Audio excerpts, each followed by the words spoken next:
We met at my place that evening. I thought it would be a casual, relaxed start. She had picked the wine, a decent vintage, or so she said, and we each poured a glass. The conversation was light, a blend of politeness and curiosity. I couldn't help noticing how animated she became when she spoke about her passions, though I could sense an edge of intensity, like a spark ready to ignite under the right, or wrong, conditions. After finishing our drinks, we decided to head to a bar nearby. It was her suggestion, and I didn't see any harm in it. She seemed eager to get out, her excitement almost contagious. The place was bustling with life, music thrumming in the background, laughter punctuating the air. We found a spot near the bar, ordered a round of drinks, and started chatting again. It didn't take long for her enthusiasm to morph into something sharper. Maybe it was the alcohol, loosening inhibitions and blurring boundaries. Maybe it was something else entirely. She began steering the conversation into unexpected territories. Her views on gender roles, what she called the natural order of things. I tried to navigate the dialogue tactfully, offering my perspective without pushing too hard. But it seemed my attempts at balance only frustrated her.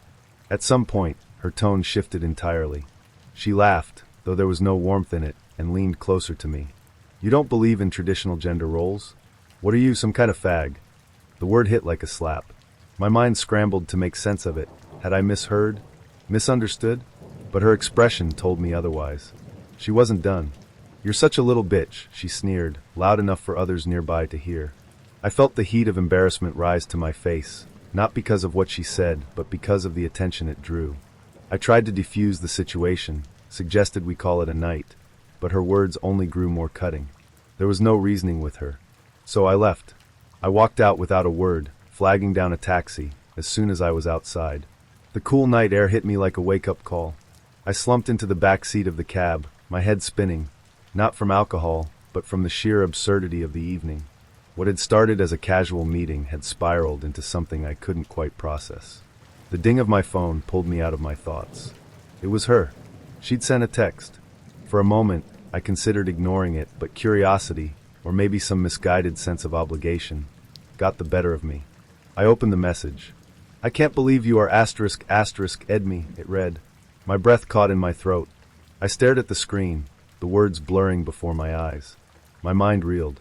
What? How? The accusation was as sudden as it was baseless. A bomb dropped out of nowhere. Before I could even begin to formulate a response, another message came through. "I've already called the police." My stomach churned. It was as though the ground had been yanked out from under me. I hadn't done anything, not even close. We hadn't so much as touched each other beyond an awkward side hug when we first met. But the weight of the accusation settled heavily on my chest, suffocating. The taxi driver must have noticed my change in demeanor. "You all right, mate?" he asked, glancing at me in the rearview mirror. "Yeah," I lied, my voice hollow. "Just a rough night." I spent the rest of the ride in silence, clutching my phone as though it might explode. My thoughts spiraled. What would happen next? Would the police actually show up? Cameras were everywhere in this city. There'd be footage to prove we'd been in public spaces the entire time, that nothing remotely close to her claim could have happened. But still, the very idea of being accused, of having my name dragged through the mud, left me feeling exposed and vulnerable. When I got home, I couldn't sit still. I paced the length of my apartment, replaying the night over and over in my mind, searching for some clue, some reason behind her actions. Was it the alcohol? A desperate grab for attention? A misguided attempt to punish me for walking away? I didn't know. All I knew was that her words had left a mark, a stain I couldn't scrub away. I felt disgusting. Not because I'd done anything wrong, but because the accusation itself felt like a violation. It was as though she had taken something from me, my sense of security, my belief in the fairness of the world, and twisted it into a weapon. The next day, I reached out to a lawyer. It was a precaution more than anything. I didn't believe it would go anywhere, not with the evidence, or lack thereof, on her side. But I needed to feel like I was doing something, anything, to protect myself. The lawyer was reassuring, though his calm demeanor did little to ease the knot in my stomach. "You have nothing to worry about," he said. "The facts are on your side." But facts didn't change how I felt. They didn't erase the shame or the anger or the gnawing sense of helplessness. They didn't undo the whispers of doubt that crept into my mind late at night. What if, somehow, this spiraled out of control? What if her words carried more weight than the truth? I tried to move on, to push the memory of that night into some dark corner of my mind where it couldn't reach me. But it lingered. It surfaced in unexpected moments, in the middle of conversations, in quiet moments alone. It tainted my interactions with others, made me second-guess their intentions, their honesty. I wasn't just angry at her. I was angry at myself, too, for not seeing the signs earlier, for not walking away sooner, for letting her words get under my skin and take root. Time passed, and the situation fizzled out as I'd hoped it would. The police never followed up, likely recognizing the claim for what it was. The world moved on. But for me, the memory remained, a scar that didn't quite fade. Looking back, I wonder what she wanted to accomplish. Was it power? Control? Some twisted form of revenge? I'll never know. And maybe it's better that way. Maybe some questions are better left unanswered. What I do know is this: that night changed me. It forced me to confront the fragility of my own sense of self, the ease with which it could be shattered by someone else's words. It reminded me of the darkness that can lurk behind a friendly smile, of the danger in letting your guard down too soon.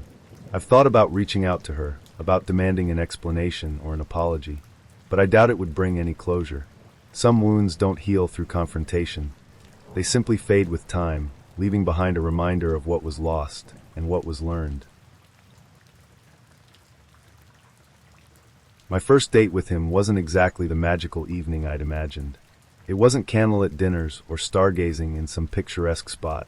No, our first date was a comedy of errors, one that could have easily been a disaster. But looking back, I wouldn't change a thing, because it was the beginning of something much bigger than either of us could have imagined. It was the fall of my junior year of high school, and I was finally going on a date with him. The guy I'd secretly admired for months, maybe longer. He wasn't the loud, overly confident type that everyone flocked to. He was quieter, more thoughtful, the kind of guy you had to pay attention to notice. But once you did, you couldn't look away. He had a shy smile that seemed reserved for special moments, and when he talked, you couldn't help but feel like he meant every word. I'll admit, I was nervous. I'd spent half the afternoon agonizing over what to wear, mentally rehearsing things to say. It felt like the stakes were impossibly high, even though we'd only just started texting a few weeks ago. Still, I liked him. I really liked him. And this was our first real date. He showed up at my house right on time, driving his parents' car. I remember peeking through the curtains when he pulled up. The car was a modest sedan, slightly worn but clean. I could see him sitting in the driver's seat, his hands gripping the steering, like it was some wild animal that might buck him off at any moment. He looked nervous too, and for some reason that calmed me. It reminded me that this wasn't just a big deal to me. It was a big deal to him too. I grabbed my purse, yelled a quick goodbye to my family, and headed out the door. When I stepped outside, he was already out of the car, standing by the passenger door like a proper gentleman. He gave me that shy smile, the one that melted me every time, and opened the door for me. "You look great," he said, his voice quiet but sincere. "Thanks," I managed, feeling my cheeks heat up. "You too." I got into the car, and he closed the door behind me before jogging around to the driver's side. It was sweet, the way he was trying so hard to make a good impression. I settled into the seat, feeling a little less nervous and a little more excited. And then it happened. As he backed out of my driveway, there was a loud crunch. We both froze. For a second, I thought maybe he'd just hit a branch or a trash can. But when I turned to look, I saw my neighbor's car, parked along the curb, and a fresh dent in its side. My heart sank. "Oh my God," he muttered, his face pale. He put the car in park and just sat there, gripping the steering wheel. "Oh my God." "It's okay," I said automatically, though I wasn't entirely sure it was okay. "We'll figure it out." He let out a shaky breath, then got out of the car to assess the damage. I followed, unsure of what to do. My neighbor's car wasn't totaled or anything, but the dent was definitely noticeable. His parents' car, on the other hand, had a nasty scrape along the rear bumper. I could see the panic in his eyes as he ran a hand through his hair, muttering something under his breath. "This is so embarrassing," he said, looking at me like he'd just ruined everything. "I'm so sorry." "Hey," I said, trying to keep my voice steady. "It's not the end of the world. Accidents happen." He nodded, though he didn't look convinced. After a moment, he pulled out his phone and called his parents to explain what had happened. I could hear their voices faintly through the receiver, a mix of concern and frustration. He promised to handle everything, then hung up and sighed. "I have to call the police to file a report," he said. "You don't have to stay if you don't want to." I completely understand. I could tell he meant it. He was giving me an out, a chance to abandon ship before things got any worse. But I didn't want to leave. Sure, this wasn't how I'd imagined our first date, but walking away felt wrong. He was trying so hard to do the right thing, even though it was clear he wanted to sink into the pavement and disappear. "I'm not going anywhere," I said. "We're in this together." He looked at me like he couldn't believe what I'd just said, like maybe he didn't deserve the kindness. But then he gave me that shy smile again, and I knew I'd made the right decision. The rest of the evening wasn't exactly romantic. We spent it standing on the curb, waiting for the police to show up. It was cold, and I could see my breath in the air. He offered me his jacket, even though I could tell he was freezing too. We talked to pass the time, about school, about our families, about anything that came to mind. The conversation felt easy, natural, like we'd known each other forever. I forgot about the dented car, about the fact that our date was essentially a disaster. In that moment, it didn't matter. When the officer arrived, he was polite but all business. He took our statements, wrote up the report, and left us with a stern reminder to be more careful next time. By the time it was all over, it was too late to do anything else. He offered to drive me back home, his face still apologetic. "I'm so sorry," he said again as we pulled into my driveway. "This was supposed to be a date, and I completely ruined it." "You didn't ruin anything," I said. "It wasn't exactly what I expected, but I still had a good time." "Really?" he asked, looking at me like he didn't quite believe it. "Really?" He walked me to my door, and for a moment we just stood there, neither of us quite sure how to end the night. Finally, he gave me a small, nervous smile. "Can I call you again?" he asked. "Of course," I said, smiling back. And that was it. Our first date. Not perfect, not even close. But in its own strange way, it was kind of perfect because it showed me who he really was. A guy who cared, who took responsibility, who didn't run away when things got tough. A guy I could count on. Years later, when he proposed, we laughed about that night, about the dented cars and the freezing cold and the police report that started it all. It wasn't the fairy tale beginning most people dream of, but it was ours.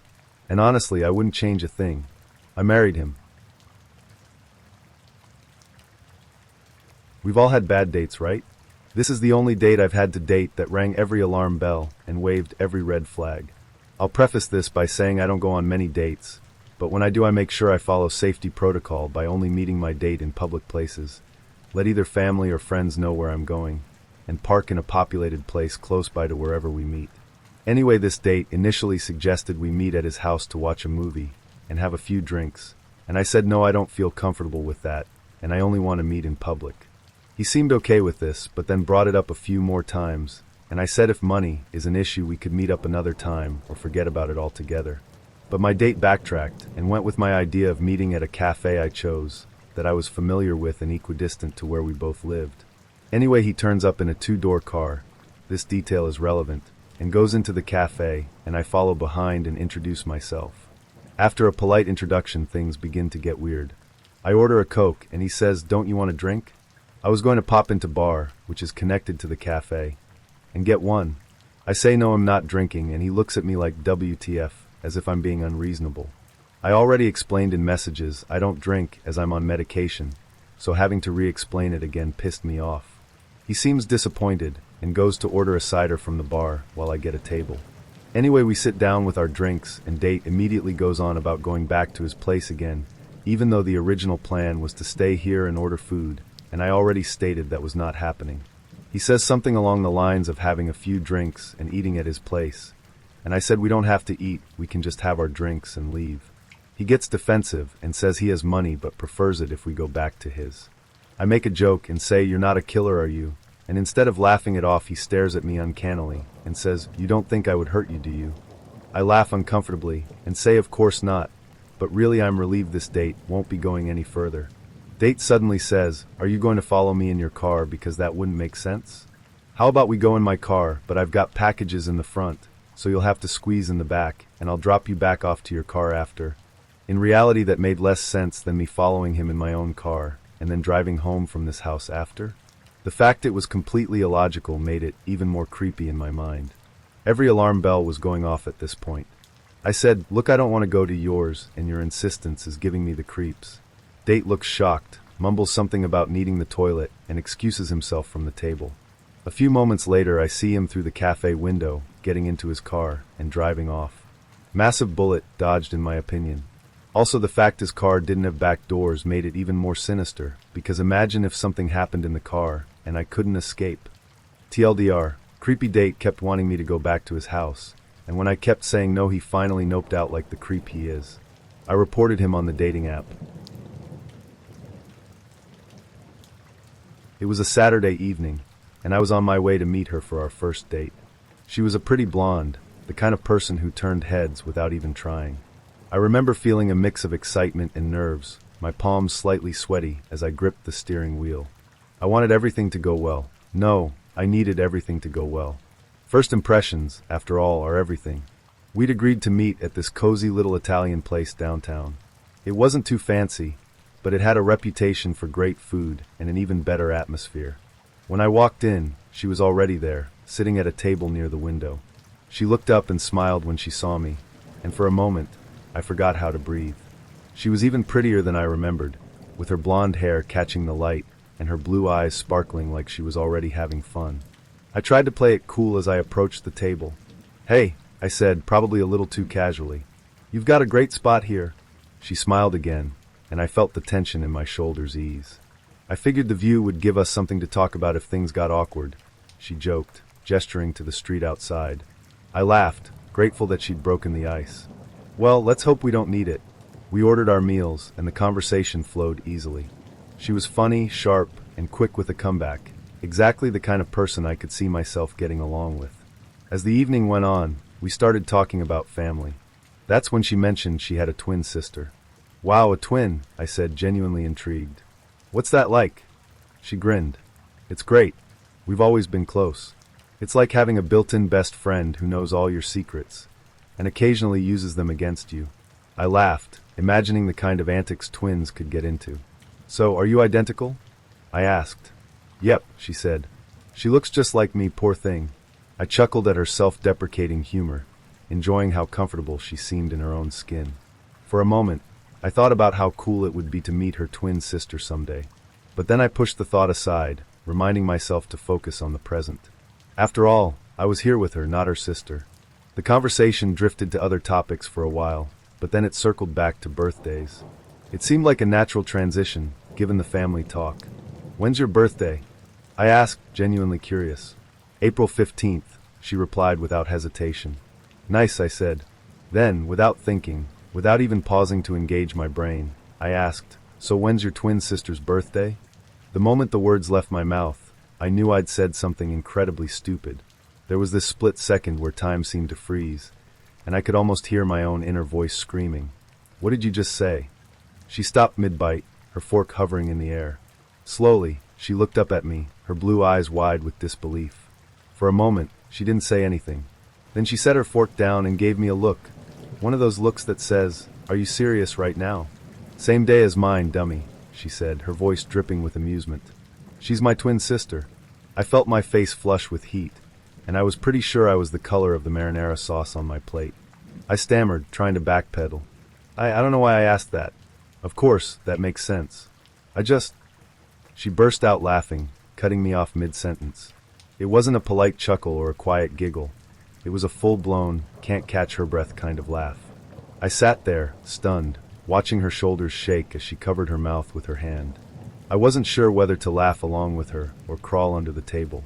When she finally calmed down, she wiped a tear from the corner of her eye and said, "That's got to be the dumbest question anyone's ever asked me." I laughed nervously, still trying to salvage my dignity. "Well, at least I'm memorable, right?" "Definitely memorable," she said, her lips twitching with suppressed laughter. "Don't worry, I won't hold it against you." Much. The rest of the date went surprisingly well, considering my embarrassing faux pas. In fact, the mood seemed lighter after that, like the awkwardness had been replaced with a shared inside joke. She teased me about it a few more times throughout the evening, and I took it in stride, grateful that she had a sense of humor about the whole thing. When the check came, I insisted on paying, partly because I wanted to make a good impression, and partly because I felt like I owed her after my ridiculous question. She didn't argue, but as we walked out of the restaurant, she smirked and said, "You know, if this date doesn't work out, my twin sister's single." I groaned, but I couldn't help laughing. "I think I've embarrassed myself enough for one night. I'll stick with you, thanks." She smiled, and I could see the warmth in her eyes, the kind of smile that makes you feel like you're exactly where you're supposed to be. "Good choice," she said. That night, as I drove home, I couldn't stop thinking about her. Sure, I'd made a fool of myself, but she'd laughed it off in a way that made me feel like maybe, just maybe, it wasn't the end of the world. Maybe I'd even done something right, despite my blunder. We kept seeing each other after that, and every once in a while, she'd bring up the twin birthday question just to watch me squirm. It became one of those stories we told friends and family, always met with laughter and a few good-natured jabs at my expense. I didn't mind, though. It was worth it. Fast forward 24 years, and here we are, married, with 2 kids and a house full of memories. The story of our first date is still one of her favorites to tell, and every time she does, she looks at me with that same amused glint in her eye. "Can you believe I married this guy?" she'll say, shaking her head as she recounts the story for the 100th time.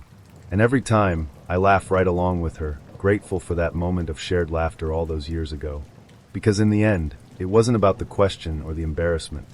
It was about how she made me feel, how she turned an awkward moment into something we could laugh about together. It was about the way she looked at me that night, like she saw something worth sticking around for, even if I wasn't perfect. And if I've learned anything in the last 24 years, it's this. Sometimes love doesn't come from getting everything right. Sometimes it comes from getting things spectacularly wrong, and finding someone who'll laugh with you anyway. I'll share this one on behalf of my roommate and best friend, because honestly, it's a story that deserves to live on in infamy. It's the kind of tale you tell at parties when someone mentions awkward house guest stories, and everyone's jaw drops because nothing could possibly top this. Except it's real, and it happened to us. So, my best friend met this guy while bartending. She worked at one of those busy, touristy bars where the music is loud, the drinks flow endlessly, and random encounters are practically guaranteed. She loved the job, not just for the money, but for the stories. And this particular night, she got a story that would haunt us both for years. The guy was from another country. I don't remember exactly where, but it's not important. What mattered was that they hit it off. He was charming, funny, and apparently attractive enough for her to overlook the fact that he was just another passing tourist. After her shift, they kept talking, laughing, and flirting, and one thing led to another. She decided to bring him home. Now, I didn't meet him that night. I was already fast asleep in my room. For context, we lived in a small apartment with a Jack and Jill bathroom setup. If you're unfamiliar, it means we each had our own sinks in our respective rooms, but shared a single shower and toilet that connected both sides. It was a functional arrangement most of the time, except when one of us brought home a guest. That night, my best friend's guest became my problem. Apparently, at some point after they got home, he needed to relieve himself. And by relieve himself, I mean he unleashed an absolute flood of epic proportions.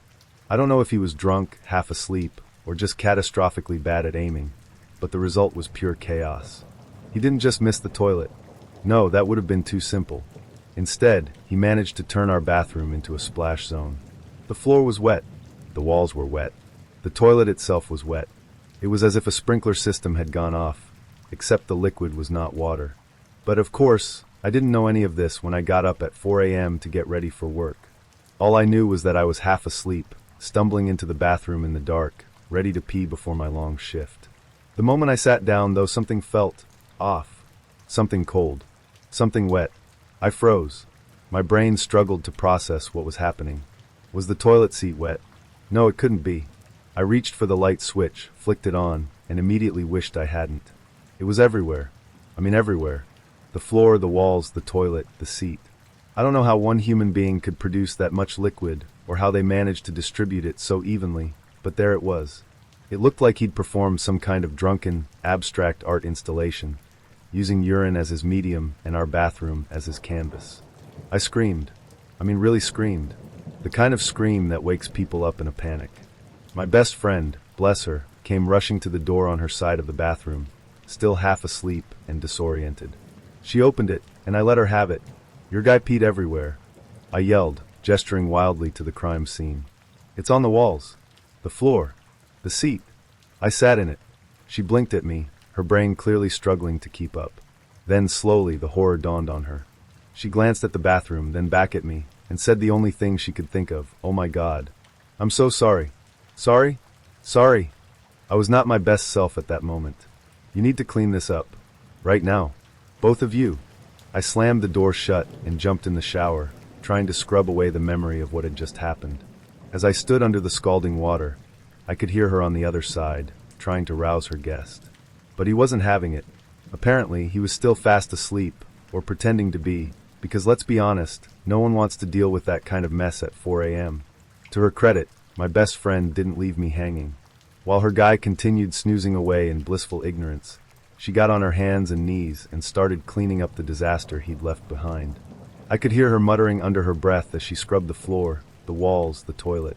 Meanwhile, I was fuming. The audacity of this man. To turn our bathroom into a swamp and then just sleep through it? Unacceptable. When I finished my shower and stepped back into my room, my best friend was still cleaning. Her guest, however, hadn't moved an inch. He was still sprawled out in her bed, completely oblivious to the chaos he'd caused. That's when I snapped. I stormed into the kitchen, grabbed his shoes, some hideous sneakers that were already an offense to fashion, and marched out to the back balcony. Without a second thought, I hurled them into the yard below. I didn't care where they landed. For all I knew, a stray dog could have carried them off, and I wouldn't have lost a wink of sleep over it.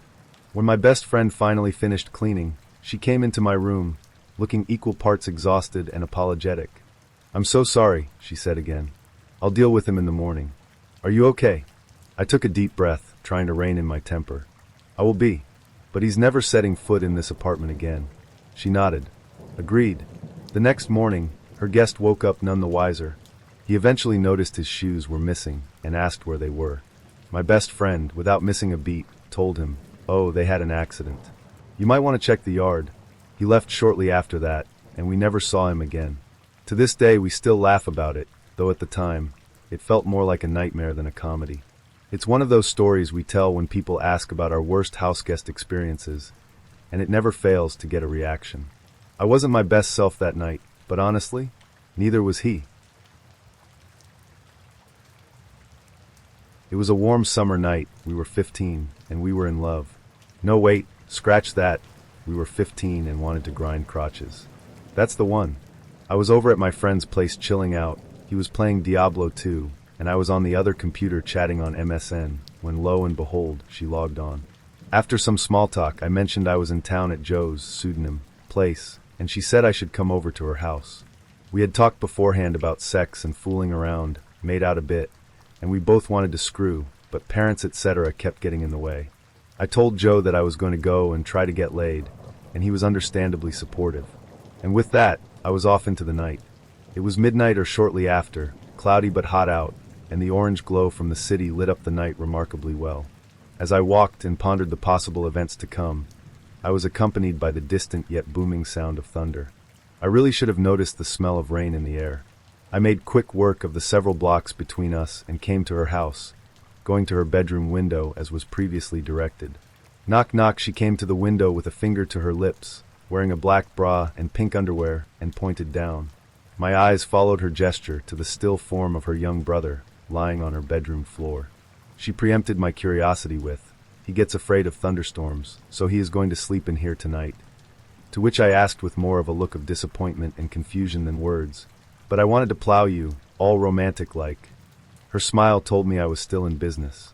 I crawled into her window, took off my shoes and left them on her bedroom floor, and we stepped out of her room and made our way to her basement.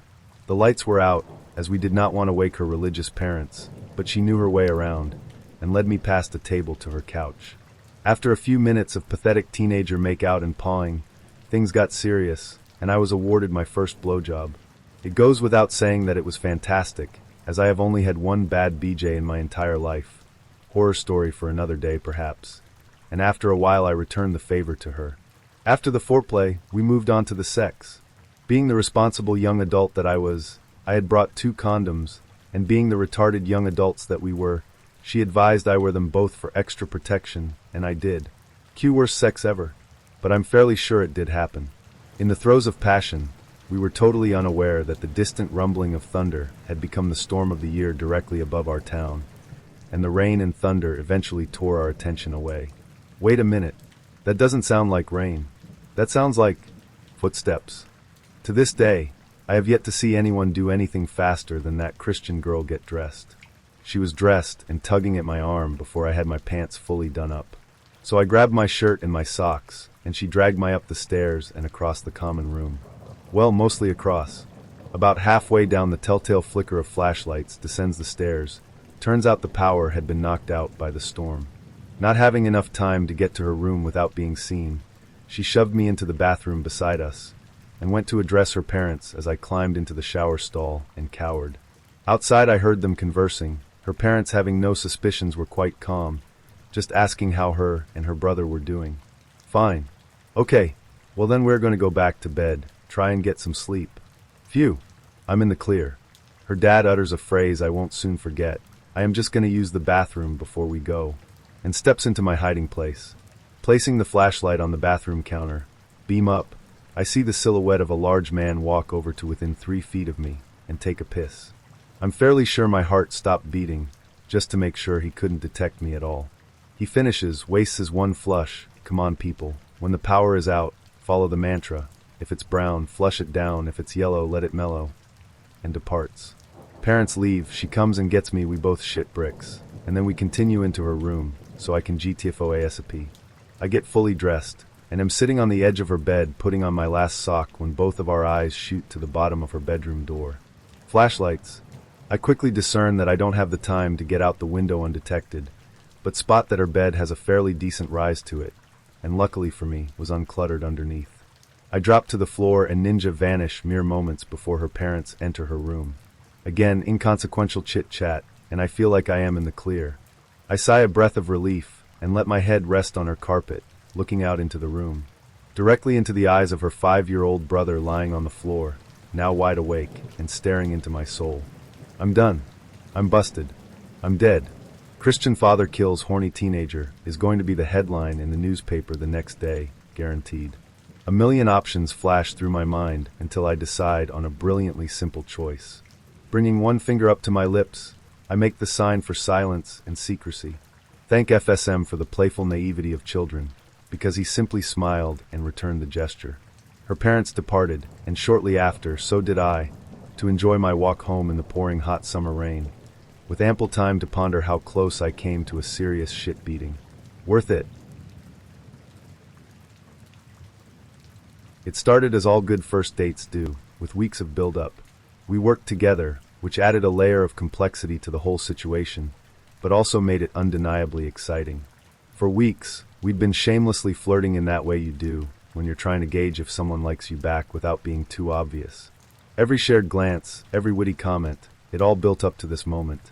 Finally, one day, she casually suggested we hang out.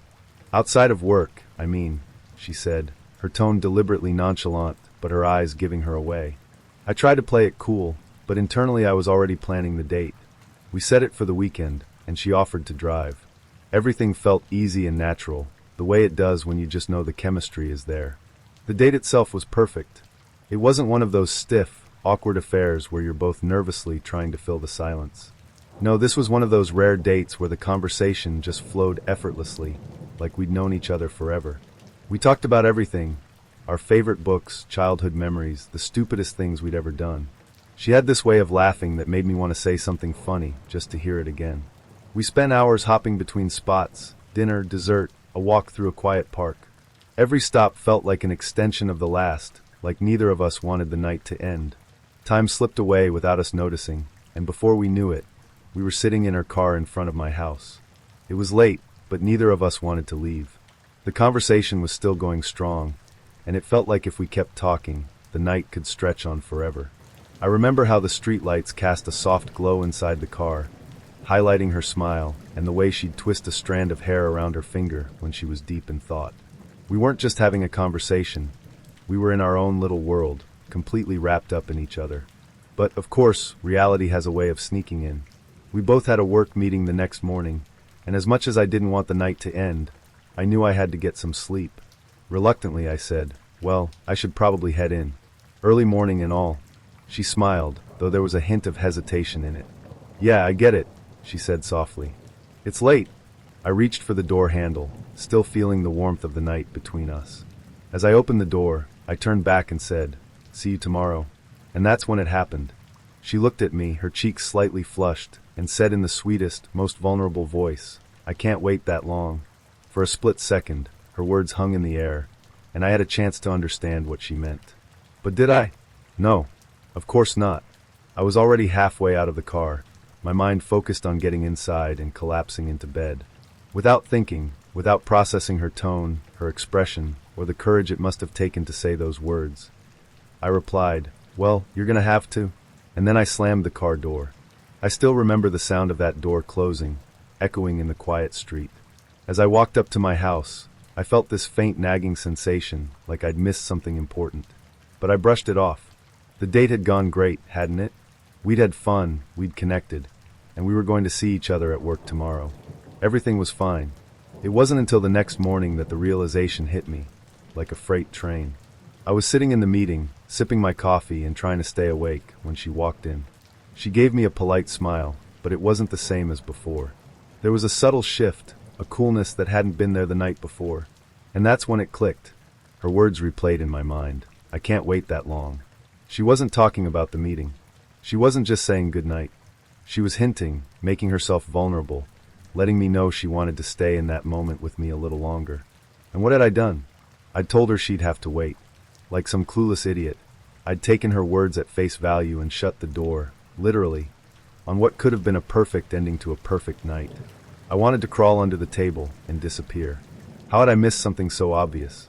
And worse, how had I made it so much worse with my reply? "Well, you're gonna have to." I cringed just thinking about it. After the meeting, I caught up with her in the hallway, desperate to salvage the situation. "Hey," I said, trying to sound casual, even though I felt anything but. "About last night." She raised an eyebrow, her expression unreadable. "What about it?" I scratched the back of my neck, suddenly unsure how to phrase what I wanted to say.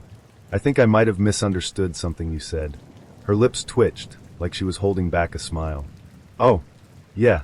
When you said you couldn't wait that long," I trailed off, feeling the heat rise to my face. "I didn't get what you meant until later. Like much later. And I think I might have responded poorly." At that, she laughed, soft at first, then louder, until she was clutching her sides. "Oh my God," she said between laughs. "You just realized?" I nodded sheepishly. "I feel like an idiot." "Well, you kind of are," she said, still laughing. "But you're a cute idiot." That broke the tension, and we ended up laughing together. She teased me about it for weeks after that, but eventually, it became one of those stories we'd tell over and over, always ending in laughter.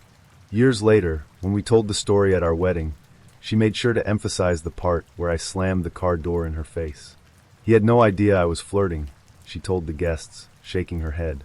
"I was practically throwing myself at him, and he just said, 'Well, you're gonna have to.' Like it was nothing. And yet, here we are," I said, grinning at her. "I guess I did something right." I was excited and nervous, trying to make sure everything was just right. You know the drill, deodorant on point, hair looking decent, clothes chosen after agonizing over what didn't look too try-hard, but also didn't scream. I have no idea what I'm doing. It was one of those rare nights when things were finally going my way. A date with a girl I really liked, and she was picking me up. This wasn't just any girl either. She was funny, smart, and way out of my league, at least in my mind. I still couldn't believe she'd agreed to go out with me, let alone that she was willing to drive over to my house to pick me up. I couldn't drive yet, which was already mildly embarrassing, but she didn't seem to care. She was waiting for me in her car at the end of my driveway, engine idling, her nerves probably matching mine. I told her about my dad before, how he was the kind of guy who loved practical jokes, the sort of person who thrived on chaos and thought every situation could be improved with a bit of humor. But I didn't think she'd actually have to deal with him. I figured she'd wait in the car, I'd come out, we'd drive away, and that would be the end of it. Simple. Painless. What I didn't account for was my dad's uncanny ability to sense when there was an opportunity for mischief. As I grabbed my jacket and headed for the door, my dad, who'd been lounging on the couch watching TV, suddenly perked up. "Where are you going?" he asked, his voice tinged with mock suspicion. Just out," I said, trying to sound casual and nonchalant. "Meeting a friend." "A friend, huh?" He raised an eyebrow. "What kind of friend?" I hesitated for a split second, just long enough to betray the fact that this wasn't just any friend. "It's a girl, okay?" I admitted, knowing there was no point in trying to hide it. His eyes lit up with a mischievous glint that instantly put me on high alert. A girl, you say? She's picking you up. Yeah, I said, already regretting my honesty. She's waiting outside. He grinned, a grin that, if you knew my dad, could only mean one thing, trouble. Oh, well, I've got to see this. Dad, please, just stay here, I begged, but it was too late. He was already up and following me to the door. My heart sank. I didn't know what he had planned, but I knew it wasn't going to be good. When I stepped outside, I could see her car parked at the end of the driveway, headlights glowing faintly in the dusk. My phone buzzed with a text from her. I'm here, but your dad kind of scares me. Are you coming? I quickly texted back, on my way. Don't worry about him. Famous last words. I was halfway down the driveway when I heard my dad call out, Wait up. I turned around to see him jogging after me, a playful expression on his face that made my stomach twist. Before I could stop him or even figure out what he was up to, he lunged forward and tackled me onto the front lawn. Dad! I yelped, struggling to get up, but he was relentless. I told you not to go out with her, he bellowed loud enough for the entire neighborhood to hear. You're grounded. Then, for dramatic effect, he began pretending to kick me while I writhed on the ground, equal parts mortified and furious. Dad, stop. I shouted, trying to wriggle free from his grip. What are you doing? But he was fully committed to the bit, grinning the whole time as he continued his over-the-top antics. You're not going anywhere, you hear me? He yelled, his voice dripping with mock authority. You think you can just leave this house and go out with a girl? Not on my watch. From my position on the grass, I could see her car. Her eyes were wide, and her hands were gripping the steering wheel like she was ready to make a getaway at any second. The look on her face said it all, pure, unfiltered panic. Dad, stop. I pleaded again, but he wasn't done yet. Oh, you think you're a big man now, huh? He shouted, pretending to throw another kick. Well, you're not leaving this house until you learn some respect. At that moment, she made her decision. I heard the car engine rev, and before I could even get to my feet, she peeled out of the driveway, tires screeching. She didn't look back. Great, Dad, I said, finally managing to shove him off me. She's gone. Are you happy now? He stood up, brushing grass off his jeans, and gave me a satisfied grin. Come on, that was hilarious, he said. She'll think it's funny later. I stared at him, my jaw practically on the ground. Funny? She drove off like she just witnessed a murder. She's never going to talk to me again. He waved me off, clearly unconcerned. If she's got a sense of humor, she'll get over it. If not, she wasn't worth it anyway. I stormed back into the house, furious and humiliated. That night, I replayed the whole thing in my head, cringing every time I thought about her terrified expression as she sped away. My phone stayed silent. No texts. No calls. Nothing. I figured that was it. I'd blown it before we even had a chance to start. The next day at school, I braced myself for the awkwardness. I half expected her to avoid me altogether, or worse, tell everyone what a disaster the night had been. But to my surprise, she approached me at lunch, looking more amused than anything. So your dad, she said, raising an eyebrow. Does he always tackle you before you go out? I groaned, my face turning red. I'm so sorry about that. He thought he was being funny. She smiled, and to my immense relief, she actually laughed. It was definitely something. I wasn't sure if I should call 911 or just drive away. Well, you chose drive away, and honestly, I can't blame you, I said. I'd probably do the same thing. She laughed again, and just like that, the tension melted away. For what it's worth, she said, I think your dad might be crazier than mine. And that's saying something. We didn't end up going out again, partly because of the awkwardness, and partly because I think she was genuinely a little afraid of my dad. But we stayed friendly, and the whole thing became one of those stories I'd tell at parties, always met with gasps and laughter.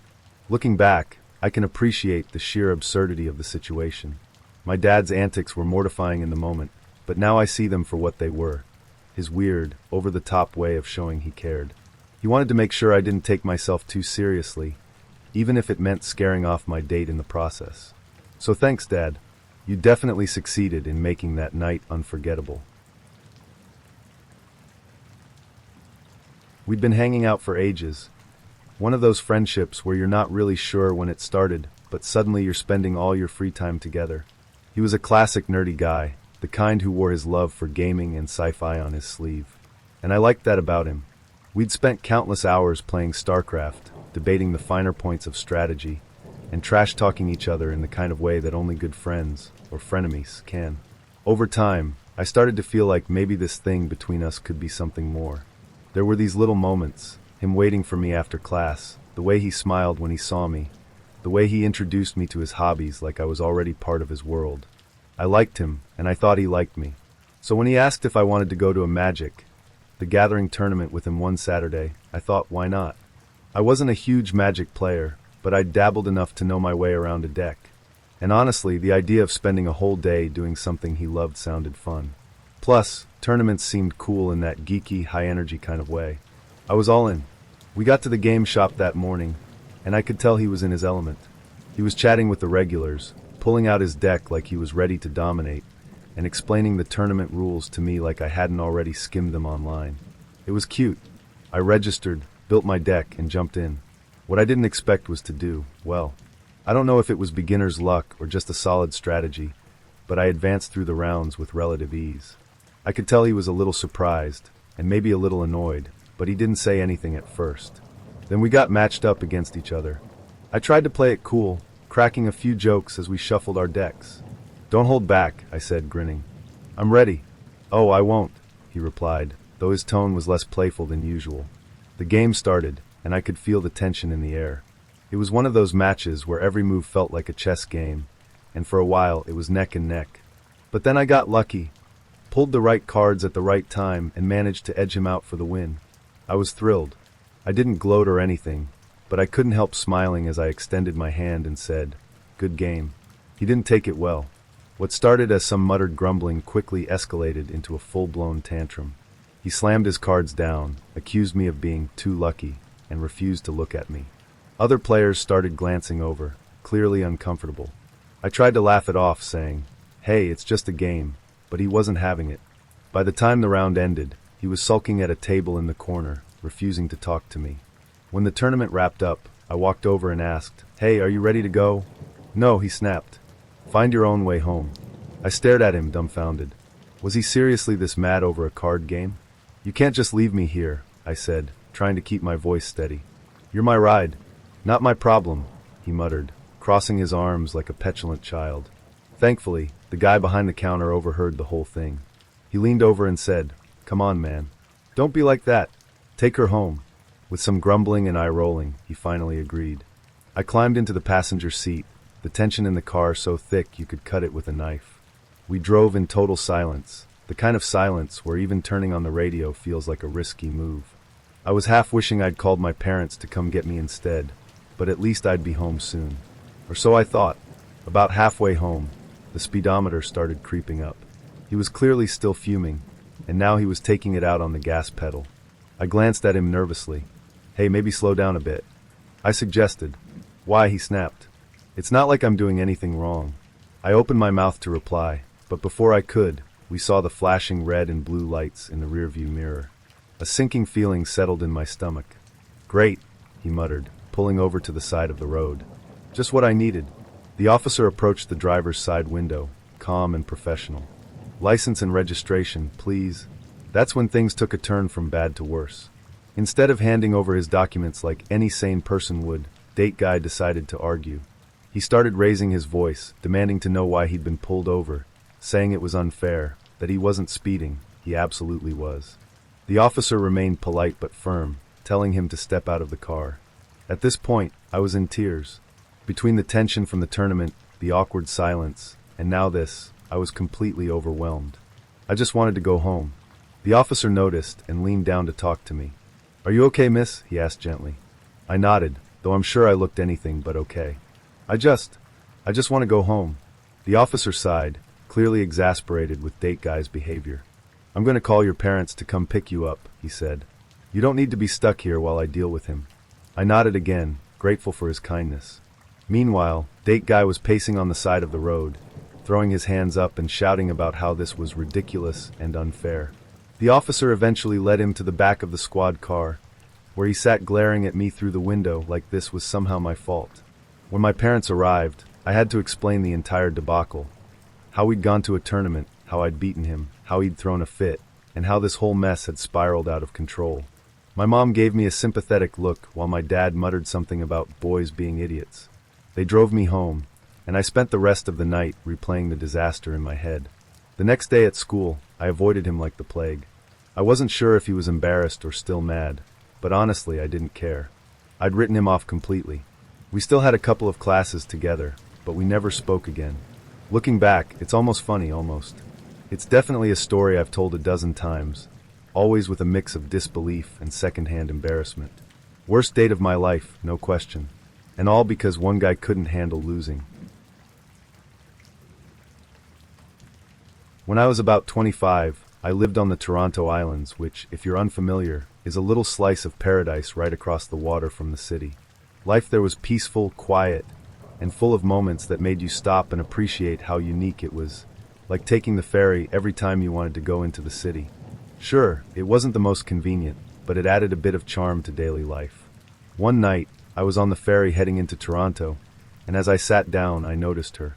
A woman sitting just a few seats away from me, and let me tell you, she was absolutely, undeniably, breathtakingly beautiful. I don't mean kind of pretty or cute in a certain light. I mean the kind of beautiful that makes you question if you've accidentally wandered into a movie, or if some casting director has snuck a supermodel onto your commuter ferry. She was that beautiful. She had this effortless elegance about her, the kind that feels unattainable.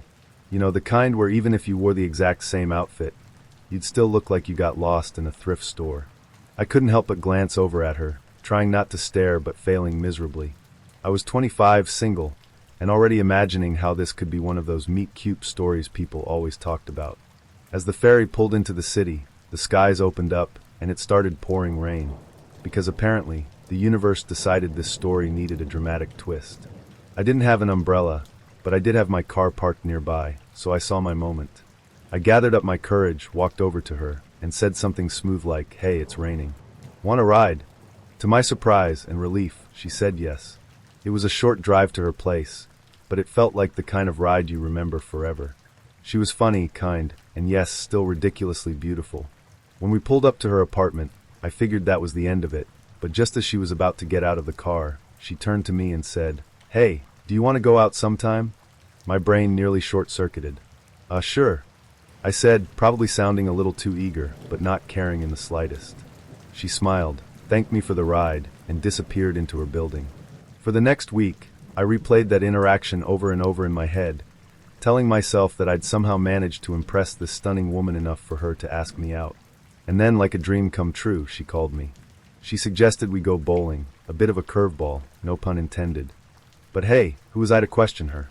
Did I mention she was beautiful?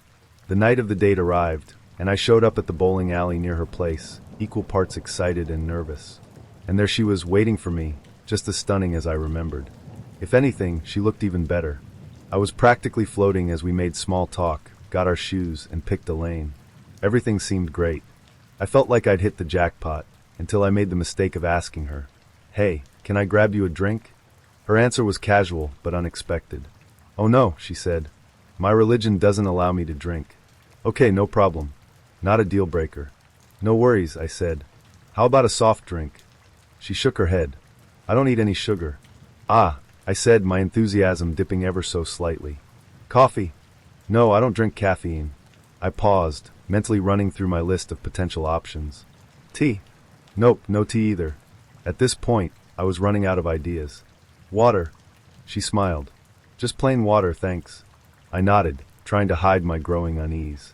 I mean, sure, she was beautiful, but the conversation was starting to feel less like a date and more like a dietary Q&A session. Still, I told myself to keep an open mind. Maybe this was just a quirky thing, and the rest of the evening would pick up. Spoiler alert, it didn't. As we bowled, I quickly learned that her strict dietary restrictions were just the tip of the iceberg. No meat, no fried foods, no late nights, no clubs, no movies with inappropriate content. I was starting to feel like I'd accidentally wandered into a lifestyle intervention rather than a date. And then came the kicker, the religion. "Hey Scott," she said, pausing between turns, "my church is a lot of fun. You should come with me on Sunday." I hesitated, unsure how to respond. "Thanks, but I'm not really the church-going type." "Oh, you'd love it," she insisted, her enthusiasm ramping up. "We have great community events, and the pastor is so inspiring. I think it could really change your life." The more she talked, the more it became clear that this wasn't just a passing suggestion. It was a full-blown sales pitch. Suddenly, I wasn't just a guy on a date. I was a potential recruit. As she rattled off the church's virtues, I found myself nodding politely while mentally calculating how much longer I had to endure this. By the time the date ended, I was practically vibrating with relief.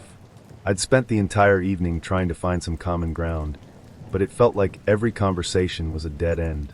She didn't drink, didn't eat most foods, didn't enjoy any of the things I did, and to top it all off, she was trying to convert me. As we walked to our cars, I plastered on a polite smile and said, "Well, this was fun. Yeah, we should do it again sometime," she said brightly. "Definitely," I lied, knowing full well that there was absolutely no chance of a second date. When I got home, I collapsed onto the couch, exhausted from the sheer effort of trying to make the date work.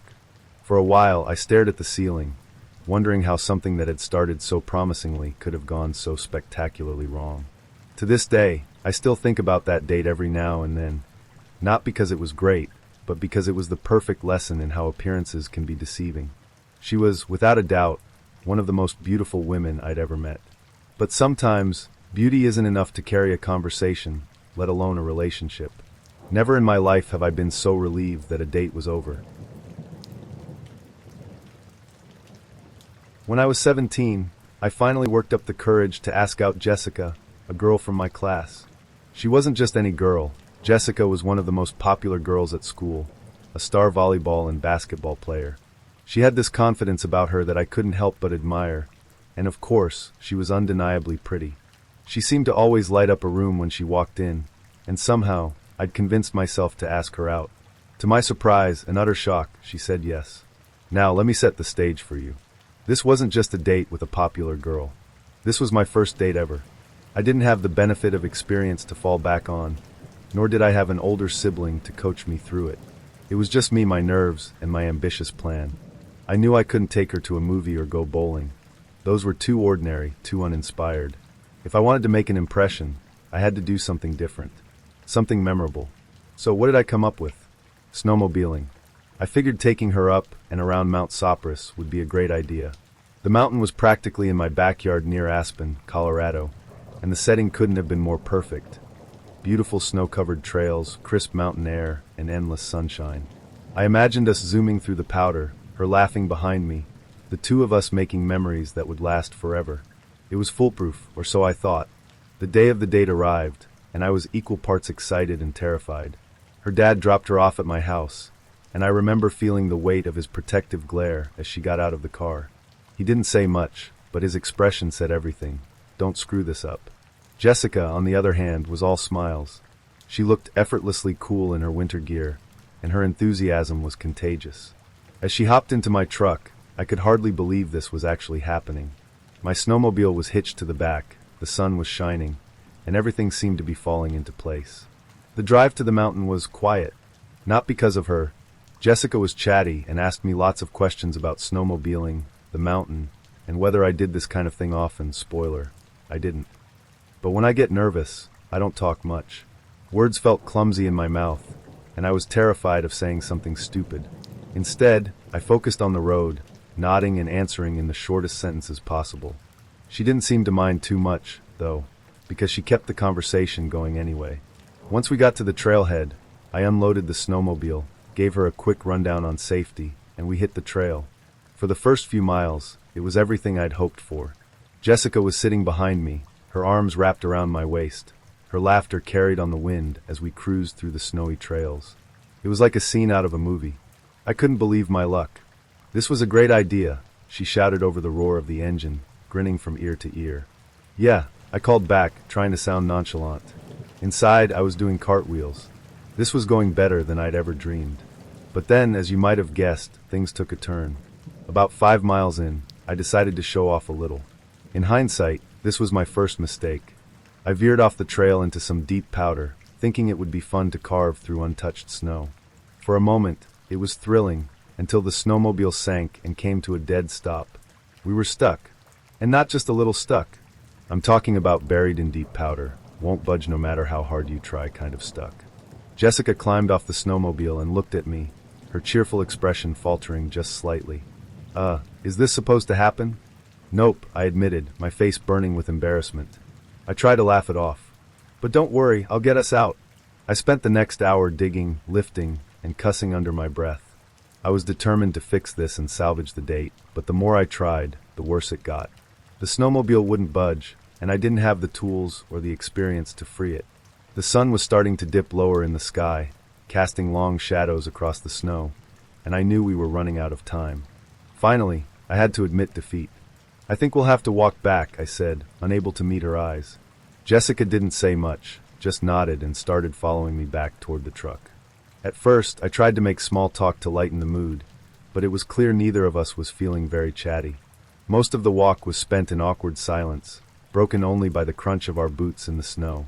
Every few minutes I muttered, "I'm really sorry," but it didn't seem to help. By the time we made it back to the truck, the sun had set, and the temperature had dropped significantly. I loaded up the snowmobile in silence, feeling like a complete failure. This wasn't the romantic adventure I'd envisioned. It was a disaster. No first kiss by Thomas Lake. No warm laughter by the fire. Just two cold, tired teenagers trudging back to the truck. Jessica's dad was already waiting at my house when we got back, which only added to my humiliation. I mumbled a quick apology to her and her dad before retreating inside, too embarrassed to even say goodbye properly. After that, I couldn't bring myself to ask her out again. Every time I saw her in class, I replayed the date in my head, cringing at how badly I'd messed it up. I couldn't imagine she'd want to go out with me again after that disaster. Looking back, though, I realize I learned something important that day, and it had nothing to do with snowmobiles. I learned that it doesn't matter if everything goes wrong. What really matters is how you handle those moments. If I'd laughed it off, stayed positive, and used that time to connect with Jessica, maybe things would have turned out differently. Who knows? That could have been the start of a great How I Met Your Mother story. But instead, I let my embarrassment get the best of me. I got so caught up in what went wrong that I missed the chance to make the best of the situation. It's a lesson that stuck with me long after that snowy day near Mount Sopris. Challenges, whether they're stuck snowmobiles or life's bigger problems, can bring people closer if you let them. So, while it was probably Jessica's worst date ever, it was a turning point for me. A reminder that sometimes the most important thing you can do is laugh, roll with the punches, and make the best of a bad situation. But yeah, I'm pretty sure it's still her worst date. It's really more of an in-person kind of explanation, he said, dodging the question with an awkward little smile. Then he suggested a dinner date. I hesitated. Normally, I have a rule about this sort of thing. I don't meet my online dates until we've had significantly more text and phone contact. Partly for safety reasons, because let's be honest, the internet can be a minefield of weirdos, but mostly because I've been on a lot of bad dates. Like the kind that make you question your life choices and wonder if staying single forever might be the better option. Still, something about this guy intrigued me.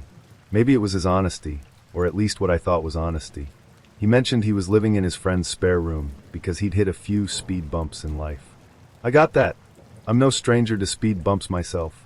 In fact, if life were a road, mine would be under constant construction with a sign that read, "Expect delays." So I let myself dare to hope. Maybe, just maybe, I had found a kindred spirit, someone who understood what it was like to navigate life's ups and downs without a GPS. Against my better judgment, I agreed to the date. After all, what's the worst that could happen? Famous last words. And that's how I found myself sitting across from him at a dimly lit table in a cozy little restaurant, listening to him tell his story. About a year ago, I went out with some friends after work, he began, and I nodded encouragingly, signaling that he had my full attention. This seemed promising, relatable even. Who hasn't had a wild night out with friends? I met a girl at a bar, and we really hit it off, he continued, his tone casual. We ended up going home together. I smiled politely, already feeling a bit uneasy. Was this the kind of story you shared on a first date? But I decided to give him the benefit of the doubt. Maybe there was a twist coming. He paused, taking a sip of water before dropping the bombshell. The next day, there's a cop on my doorstep. And yada, long story short, she didn't look 16. My stomach dropped. I froze mid-bite, my fork hovering in the air like I'd suddenly forgotten how to use it. I stared at him, trying to process what I'd just heard. Did she look 30? Because you're 44, dude. So, he continued, as if he'd just confessed to accidentally missing a stop sign and not, sleeping with a minor. I have a felony on my record. I was put on probation, and my job fired me. At this point, my brain was in full red alert mode. My internal monologue was screaming, "Abort mission. Run. This is not a drill." But outwardly, I tried to keep my composure, nodding politely as though he'd just shared an unfortunate story about losing his luggage at the airport. "And then," he added with a dramatic sigh, "just to kick me when I'm down, my wife left me." I blinked, sure I had misheard him. "Your wife?" I repeated, trying to keep the disbelief out of my voice. "Yeah," he said, shaking his head like he couldn't fathom why she'd made such a decision. "She said she couldn't forgive me." He used air quotes for emphasis. "I mean, come on. I made one mistake. Everyone deserves a second chance, right?" I had no words. Literally none. What do you even say to that? Bummer was all I could manage, mostly because my brain had short-circuited and defaulted to autopilot. But he wasn't done yet. Oh no. He leaned back in his chair, clearly gearing up for Act 2 of his tragic life story. So there I was, out of work, with a felony on my record, and my mom and I trying to scrape by on her Social Security check. It wasn't enough to cover rent, so she started driving for Uber. There was a pause, a brief moment where I foolishly thought we might be transitioning to a different topic. But no. "That's how she caught COVID," he said, his voice growing somber. "And she died." At that moment, I felt like I was trapped in some kind of dark, absurdist comedy. The kind where everything keeps escalating until you're left questioning reality itself. I wanted to laugh, cry, and scream, "What is happening?" all at the same time. Instead, I just nodded, my face frozen in what I hoped was a sympathetic expression. Meanwhile, my inner voice was losing its mind. Why did I agree to this date? Why didn't I stick to my rules? And most importantly, how do I politely escape this dinner without causing a scene? The rest of the evening was a blur.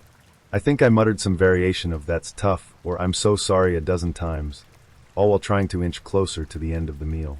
He didn't seem to notice my discomfort, or if he did, he didn't care. He was too busy lamenting the unfairness of it all, completely unaware that this was, hands down, the worst date of my life. When the check finally arrived, I felt a wave of relief so intense I nearly cried.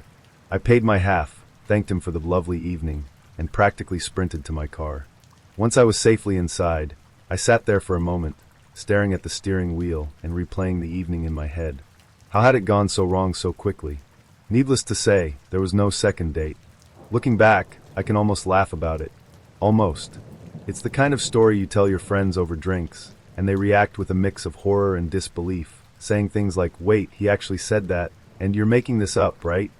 But the truth is, that date taught me something important. It reminded me why I have my rules in the first place. They're not just about safety, they're about preserving my time, energy, and sanity. Because for every decent guy out there are at least 3 more who will sit across from you at a candlelit table and casually drop a felony confession into the conversation like it's no big deal. So here I am, still single and still hopeful that the right guy is out there somewhere. But after that night, my standards are higher than ever. And no felonies is officially at the top of the list. And that, dear reader, is why I'm still single.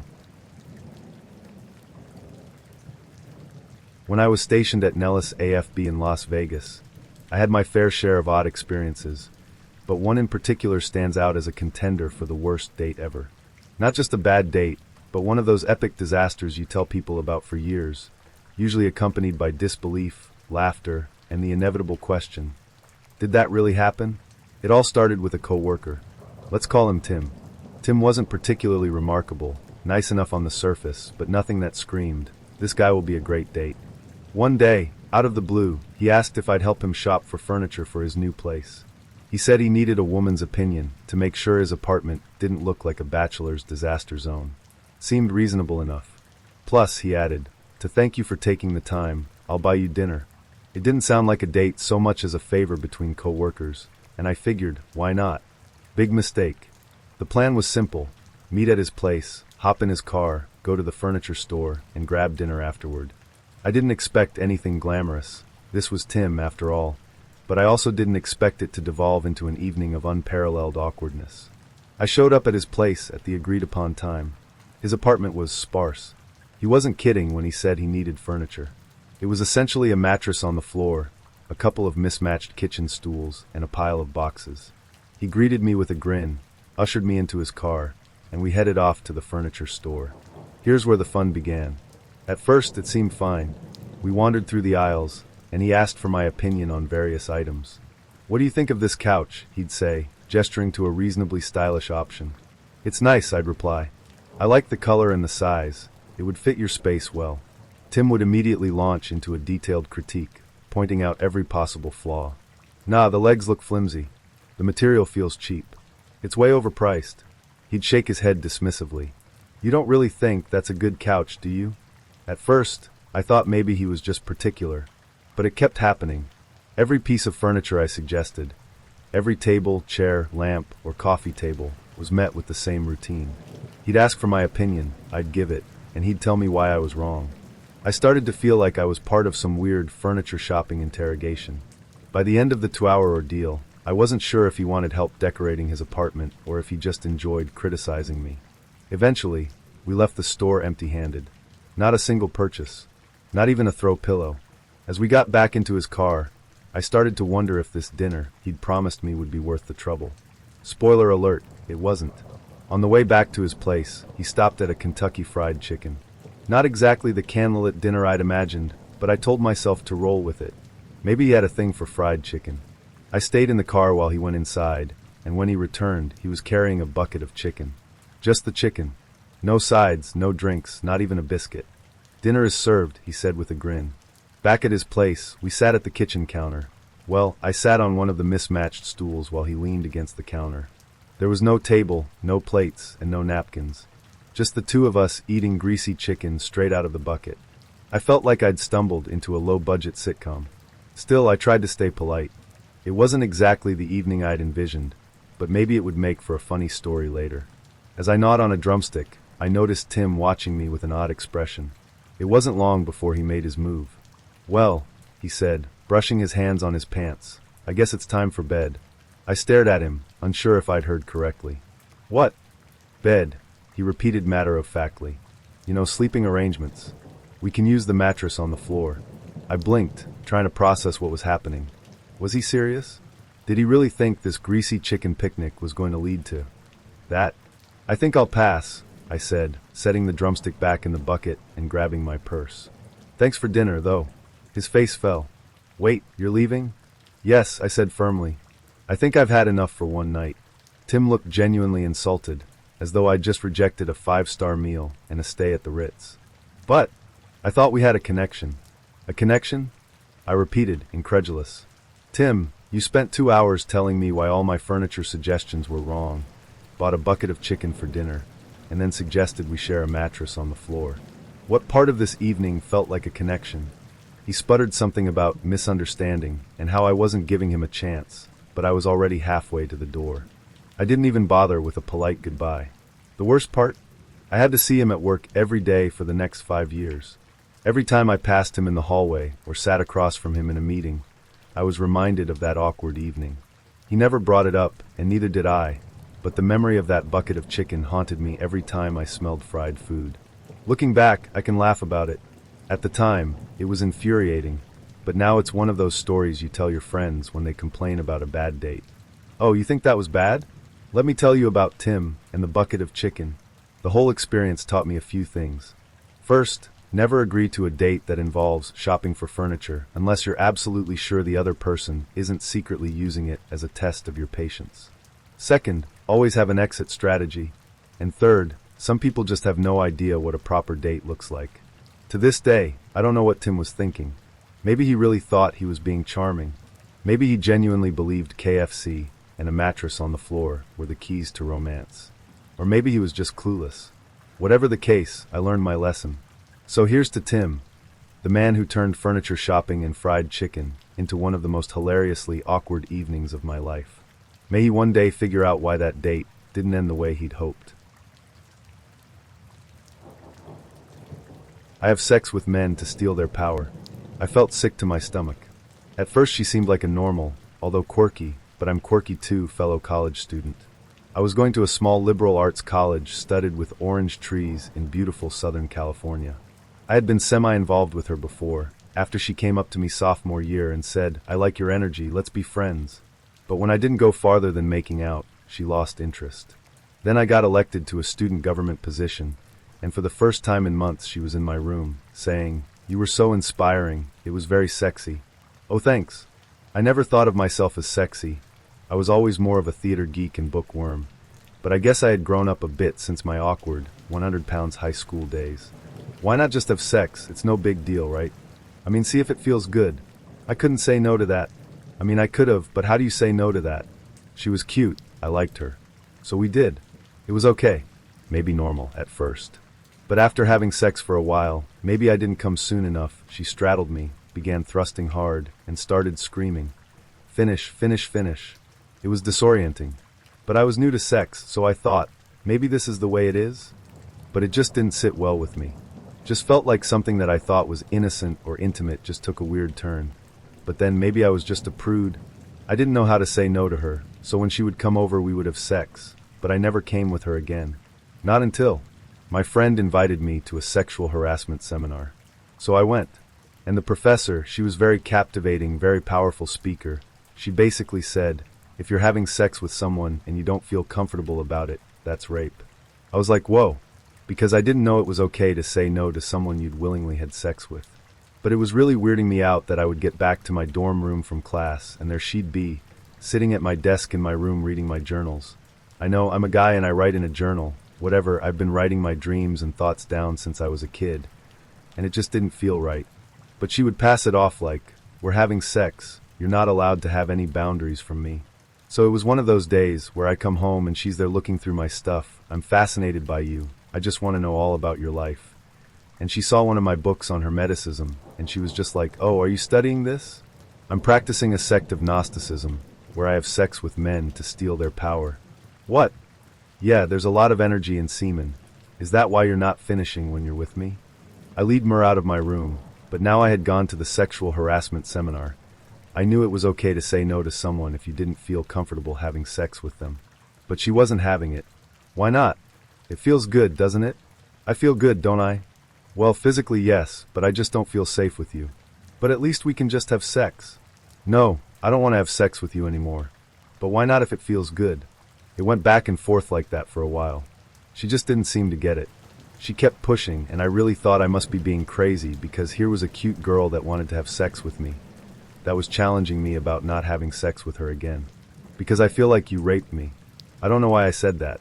Maybe because of the workshop. Maybe because none of my other reasons or my feelings seemed to matter at all.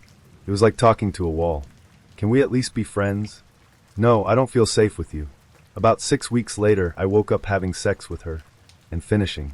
Which I had never done with her since the first time she was screaming at me to come. What? Do you love me underscore underscore underscore underscore underscore underscore? What? No.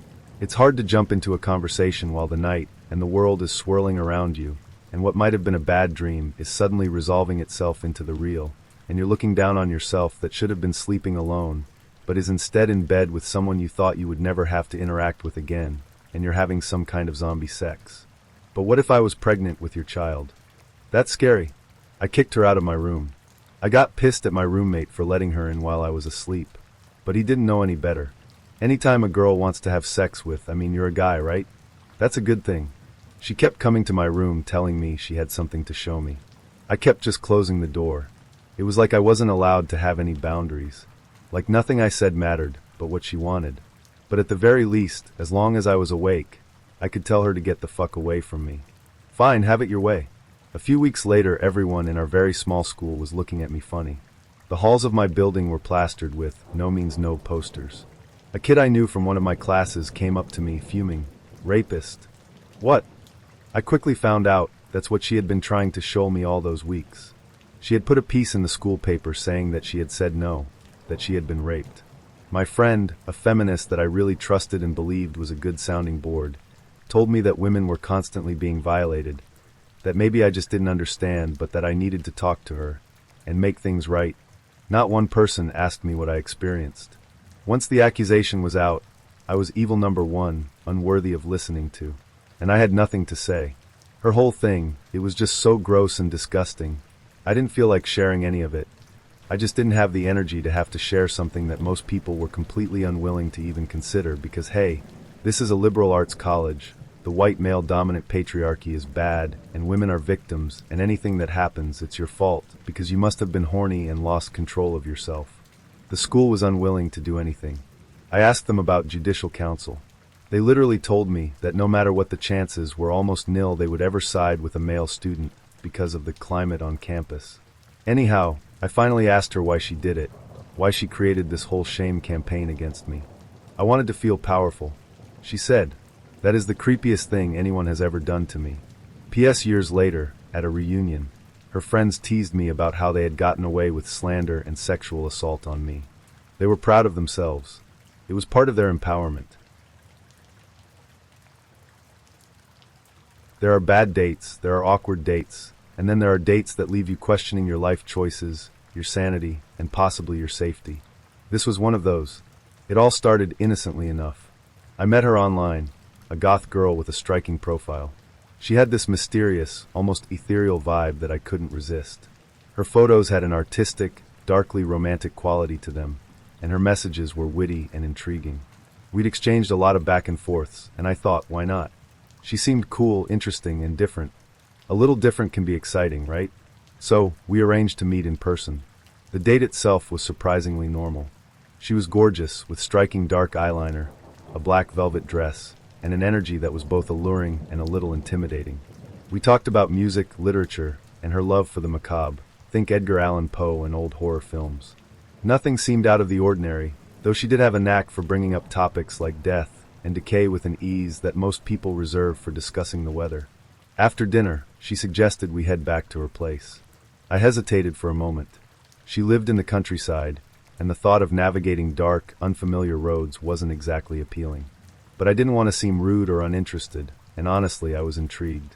I agreed, and we drove out to her house. It was a tiny, isolated cottage in the middle of nowhere, the kind of place you see in horror movies where the characters absolutely should not go. As we pulled up, the night seemed unnaturally quiet. No distant hum of traffic, no chirping crickets, just an eerie silence. The cottage itself was quaint but unsettling, with ivy creeping up the walls and a dim yellow light glowing from the windows. The moment I stepped inside, I felt off. The air was thick with the scent of candles and something vaguely metallic, like old coins or blood. My eyes immediately landed on something on the sideboard, a human skull. A real, actual skull. It wasn't hidden away or subtly placed. It was displayed prominently, as if it were a decorative centerpiece. I couldn't stop myself from pointing at it. "Is that real?" I asked, half hoping she'd laugh and say it was a Halloween decoration or some elaborate replica. "Oh, you mean Felix?" she replied nonchalantly. "Yeah, he's real." "Felix." I stared at her, waiting for the punchline, but it never came. She went on to explain, in the same tone someone might use to describe finding a stray cat, that she'd discovered Felix while digging in her garden. He was part of 2 skeletons she'd unearthed. 2 skeletons. She said she'd reported the bodies to the police. Good start, but then casually mentioned that she decided to keep one of the skulls.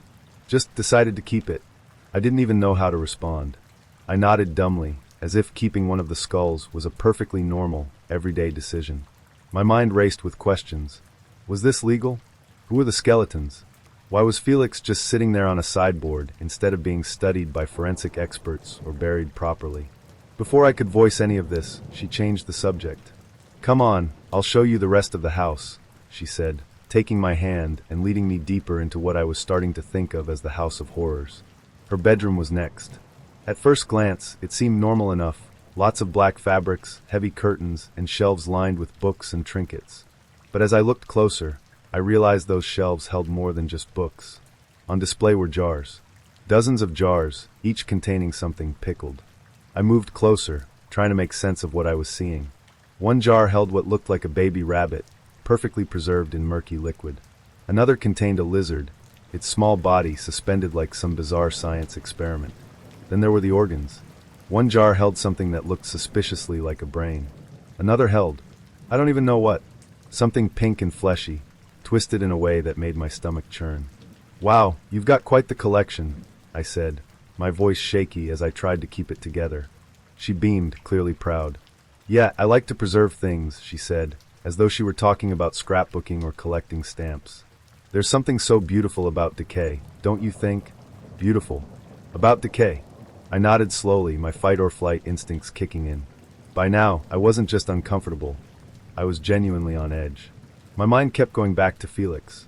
If she was comfortable keeping a human skull and preserving dead animals in jars, what else was she capable of?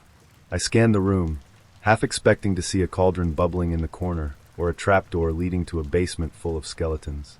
To her credit, she was still gorgeous, still charming in her own haunting way. But the allure was quickly fading under the weight of all the red flags. As much as I hate to admit it, sex was the last thing on my mind.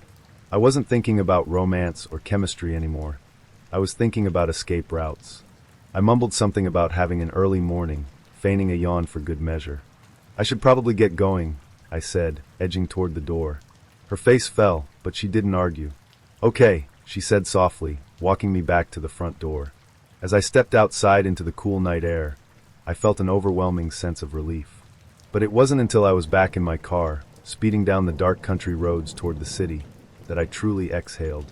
The further I got from her house, the safer I felt. By the time I reached the motorway, my heart rate was finally slowing down. I replayed the evening in my head, still trying to make sense of it. The skull, the jars, the casual way she'd talked about finding skeletons in her garden, as if they were weeds. It was equal parts fascinating and terrifying. Looking back, it's almost funny. Almost. I mean, how many people can say they went on a date with someone who casually kept a human skull named Felix? Or who had a bedroom full of preserved animals and organs? It's the kind of story you tell at parties, and no one believes you until you swear it's true. She was beautiful, no doubt about it.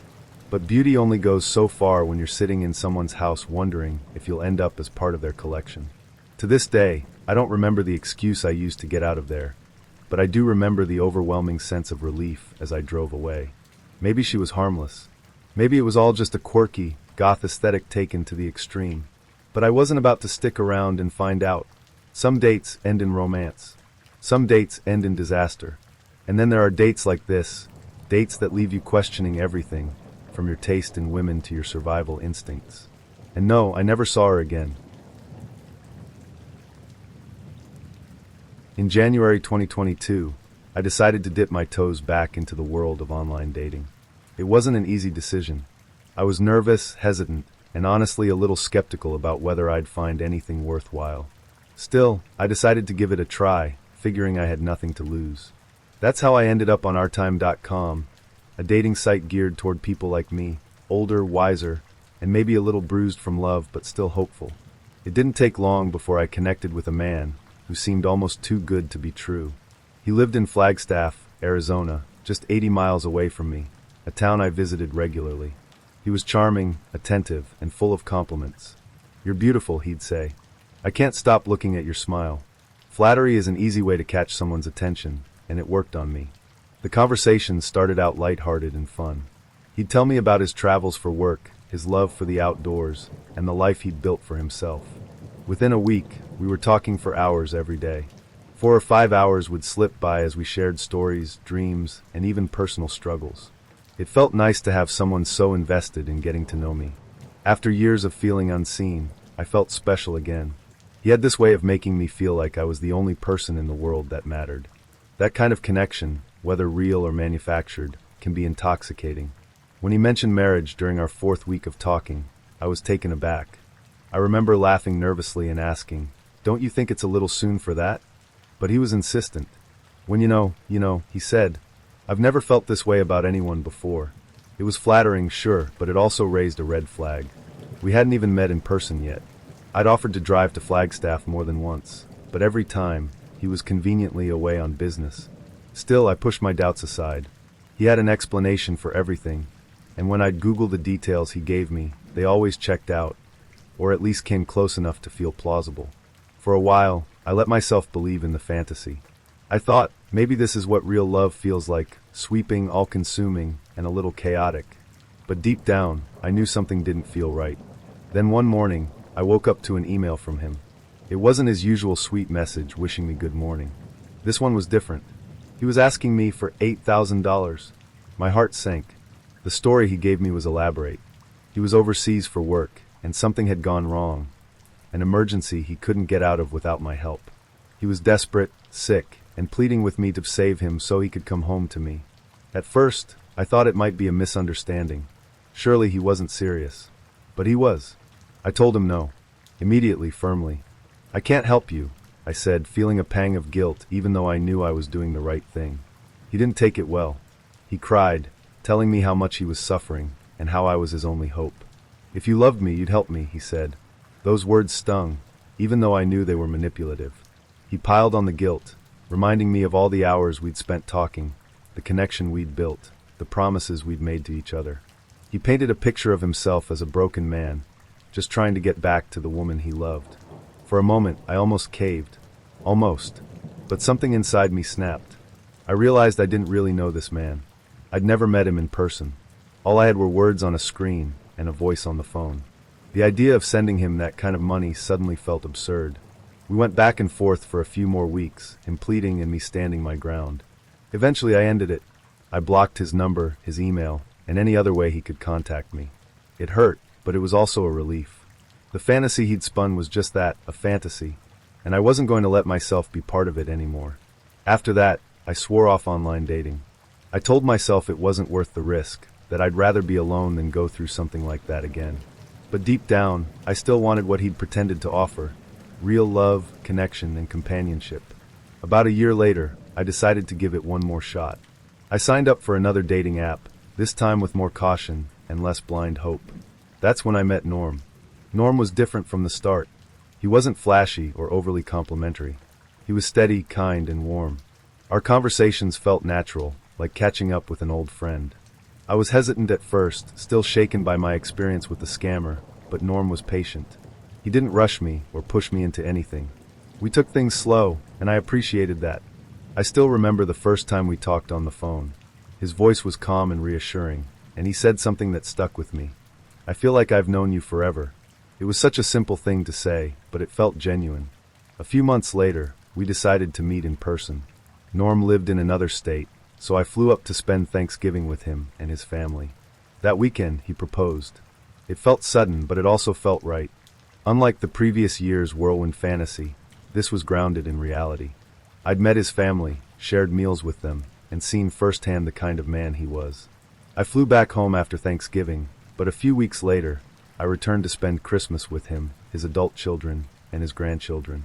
By the time the holidays were over, it was clear to both of us that we wanted to spend the rest of our lives together. We were married a few months later in a small, intimate ceremony surrounded by the people who mattered most.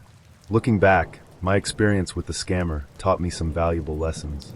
It reminded me to trust my instincts, to question things that don't feel right, and to protect my heart as fiercely as I protect my bank account. It was a painful experience, but it also made me appreciate what I found with Norm even more. Sometimes love isn't about grand gestures or whirlwind romances. Sometimes it's about quiet moments, shared laughter, and the kind of connection that feels effortless. And in the end, it's worth the wait. I was fully embracing my hookup phase. College was the perfect time for it. No strings, no expectations, just fun. Tinder was my go-to for meeting people. Low effort, high entertainment value. Some matches were decent, others were total disasters. Then there was this guy, who became an entirely different kind of story. We matched on a random Tuesday, and after the usual exchange of flirty messages and a few decent jokes on his part, he asked me to meet up at a popular bar in our college town for bingo night. It sounded fun and casual, something different from the usual coffee shop meetups or awkward attempts at Netflix and chill. Plus, bingo at this bar wasn't your typical quiet evening with retirees. It was loud, chaotic, and full of students who used every wrong answer as an excuse to drink. When I got to the bar, I spotted him immediately. He was good-looking, I'll give him that. Nice smile, decent hair, a little shorter than I expected, but not enough to matter. He waved me over, and we grabbed drinks before finding a table. The night started off well enough. We laughed about the ridiculousness of bingo night, bonded over how neither of us actually knew the rules, and made fun of the guy next to us who was way too serious about his bingo strategy. By the end of the night, I'd had just enough drinks to think bringing him back to my place was a good idea. You know how it goes. When you're in the moment, everything seems like a great idea. So we stumbled back to my apartment, where my roommates were already used to my questionable late-night decisions. Things didn't go as smoothly as I'd hoped. Let's just say the chemistry we had at the bar didn't quite translate once we were back at my place. It was awkward, clunky, and not at all what I'd envisioned. But hey, not every hookup is a home run. I figured we'd sleep it off, exchange a polite goodbye in the morning, and never speak again. That's how these things worked, right? Wrong. The next morning, I woke up to the smell of pancakes wafting through the apartment. My roommate, bless her, had a habit of whipping up breakfast for the house after a night out. Normally, it was a great way to start the day. Today, though, I had a different issue. He was still there. At first, I thought, okay, no big deal. He's probably just groggy. Give him some time. But as the minutes ticked by, it became clear that this guy had no intention of leaving anytime soon. I tried dropping hints, mentioning how busy my day was, casually putting on my shoes like I was about to head out, but he wasn't picking up on any of it. Instead, he sprawled out on my couch like he owned the place, chatting with my roommates, and even asking if he could grab a plate of pancakes. I was mortified. The awkwardness was unbearable. I'm not great at confrontation, so I kept smiling through gritted teeth, hoping he'd magically figure out that he wasn't supposed to still be here. But no, this guy was oblivious, or maybe just incredibly stubborn. Either way, I was at my wit's end. That's when my roommate stepped in. She was in the kitchen flipping pancakes when she looked over at me, raised an eyebrow, and mouthed, "Do you need help?" I gave her a tiny nod, hoping she'd have some brilliant plan to get him out of there. Turns out, her plan was far more direct than I expected. Without missing a beat, she grabbed a stack of the ugliest pancakes from the pile, the ones that had burned edges or had fallen apart mid-flip, and marched into the living room. She didn't say anything at first, just stood there holding the pancakes like she was about to serve him breakfast. Then, out of nowhere, she started throwing them at him. Yes, throwing pancakes. "Time to go," she shouted, pelting him with pancakes like she was in some sort of breakfast-themed food fight. At first, he looked completely stunned. A piece of pancake hit him square in the chest, and he just sat there blinking, like he couldn't believe this was happening. "What are you doing?" he finally sputtered, brushing crumbs off his shirt. "What does it look like?" My roommate shot back, hurling another pancake his way. "You need to leave." Now, I was frozen, caught somewhere between horror and hysterical laughter. This was not how I'd envisioned the morning going, but I couldn't deny it was effective. With each pancake that landed, he looked more flustered. "I was just hanging out," he said defensively, ducking as another pancake flew past his head. "Hanging out's over," she said, grabbing one last pancake and tossing it for good measure. "Take the hint, buddy." Finally, he stood up, muttering something under his breath about how crazy we were. He grabbed his shoes, glared at me like I'd betrayed him, and shuffled out the door, still brushing pancake crumbs off his clothes. As soon as the door shut, my roommate and I burst out laughing. It was the kind of uncontrollable, tears streaming down your face laughter that you only get after something truly absurd happens. "Did you just throw pancakes at him?" I asked, gasping for air. "Yup," she said, completely unbothered. "Sometimes, food is the only language people understand." She wasn't wrong. As over-the-top as her approach had been, it worked. The guy was gone, and the apartment finally felt like ours again. We sat down at the kitchen table, splitting the remaining, non-ugly pancakes, and spent the rest of the morning laughing about what had just happened. Looking back, it's one of my favorite college memories. Sure, the hookup itself was a bust, and I spent the next few days avoiding that guy around campus, but the story it gave me was priceless. To this day, whenever I smell pancakes, I think about my roommate standing in the living room, hurling food at some random Tinder guy who overstayed his welcome. It all started with a match on Tinder. He seemed decent, attractive, friendly, and someone who shared a similar work ethic, which was a refreshing change. We hit it off quickly over messages, swapping stories about our jobs and ambitions. After a few days of chatting, he asked if I wanted to go to the lake with him. A day at the lake? I thought. That sounded perfect. I pictured a cozy, scenic picnic, maybe with a couple of drinks, some good conversation, and a chance to enjoy nature. It felt casual yet thoughtful, the kind of date where you could relax but still get to know each other better. I eagerly said yes. The plan was to meet at a grocery store to pick up some drinks before heading to the lake. When I got there, he greeted me warmly, and everything seemed fine. At first, we browsed the store, chatting as we made our selections. I opted for a cute bottle of wine, something light and sweet that seemed fitting for a lakeside picnic. Then I glanced at his choice, a handle of Jim Beam. Red flag number one. I hesitated for a moment, but decided not to overthink it. Maybe he liked bourbon, and maybe he wasn't planning to drink much. Still, a giant handle of whiskey for a casual outing felt excessive.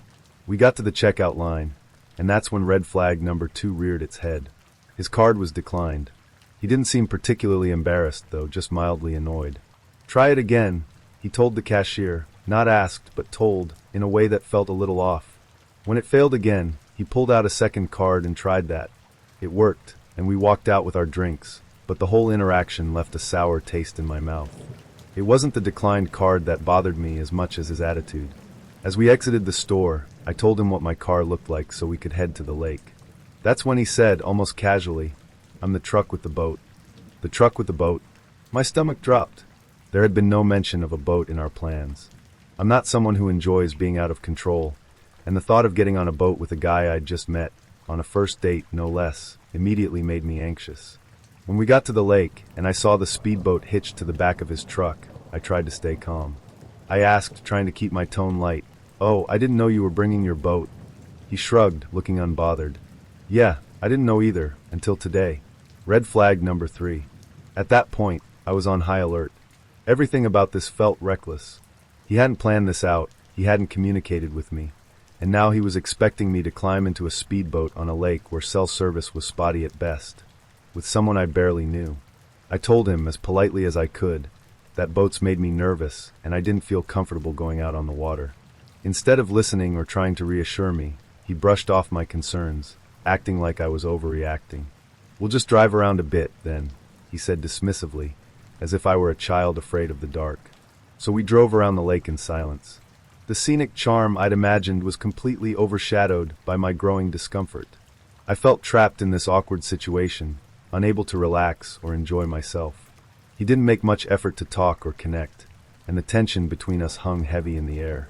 After what felt like an eternity, he suggested grabbing dinner. I agreed, mostly because I wanted the date to have a definitive endpoint. We stopped at a Mexican restaurant 30 minutes before it closed. The rushed meal was a fitting conclusion to the awkward day. We barely spoke as we ate, and when it was over, he handed me my bottle of wine like it was some kind of consolation prize.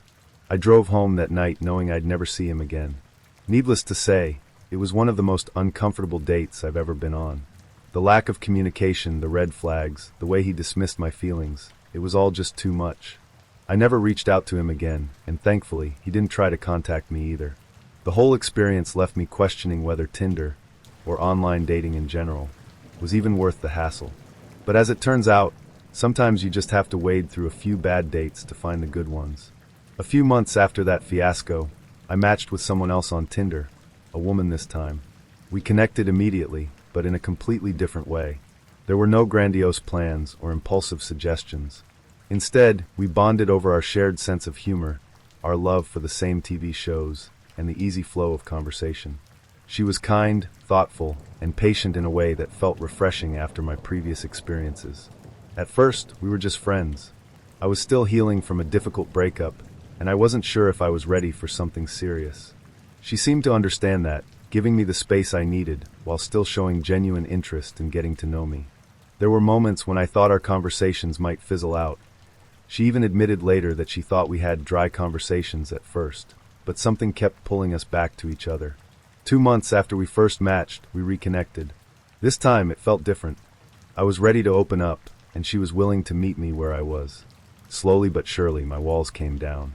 I let myself be vulnerable, and as I did, I found myself falling for her. Our relationship grew naturally and steadily.